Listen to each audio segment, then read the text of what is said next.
Hi, my name's Nick Evans. I'm an Associate Professor in Bioengineering in the IDS at Southampton. So my research is on stem cells and biomaterials.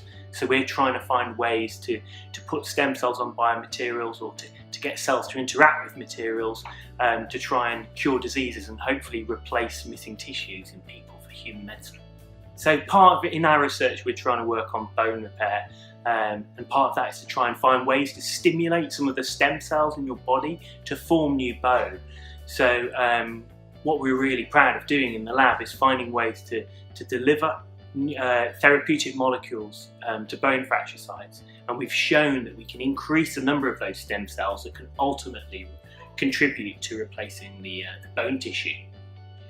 But I work very closely with some of the other researchers here in the IDS who are interested as well in stem cells, on biomaterials, and in trying to repair bone and cartilage. And then I work in the wider university with people who are doing modelling, so computational modelling, other researchers who are doing biomaterials research or mechanical testing, and other people who are working on, let's say, nanotechnology and those types of technologies as well. So a huge number of different people working in lots of different disciplines.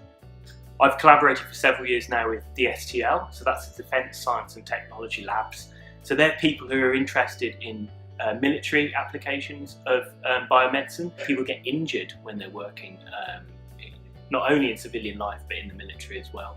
They need better therapies to be able to repair or replace their missing tissues.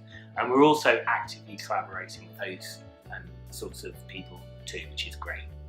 I work with a huge range of different people, and in my lab we've got students who, some of them are undergraduates, so they're doing their first degrees, maybe in medicine, sometimes in engineering, and then I've got PhD students who are working towards a research degree.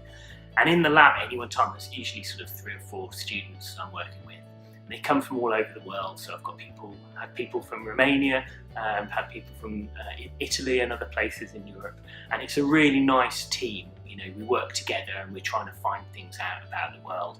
So it's a really exciting place to be, and I'm really happy to work with such excellent people over the years. It's really important to communicate science, so a lot of the research that we do is funded by the public, so it's important to tell people about what their money's being used for.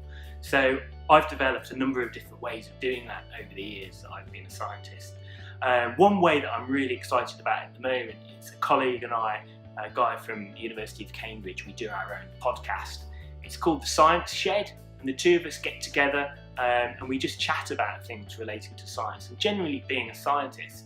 So if people listen to it, they can learn a bit more about various aspects of not only the work that we do, but what we've read and what we think about it, as well as finding out, you know, the trials and the tribulations of actually doing it for a job.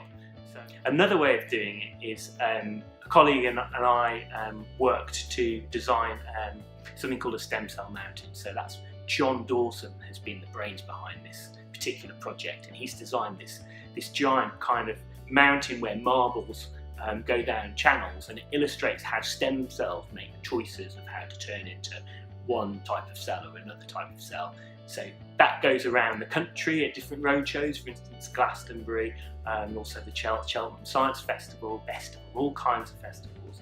And their kids can play with it, and what we hope to do is, by kids coming to play with it, we can tell them about it, but we can also talk to their parents perhaps, so they can learn a bit more about the sorts of research that we do.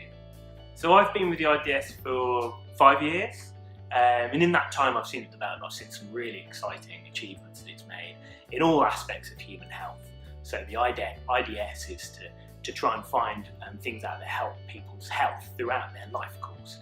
So in the next 10 years I can really see discoveries being made, for instance, in the development of babies, and finding out a bit more about how conditions in the womb affect what happens to them and what diseases they get in later life.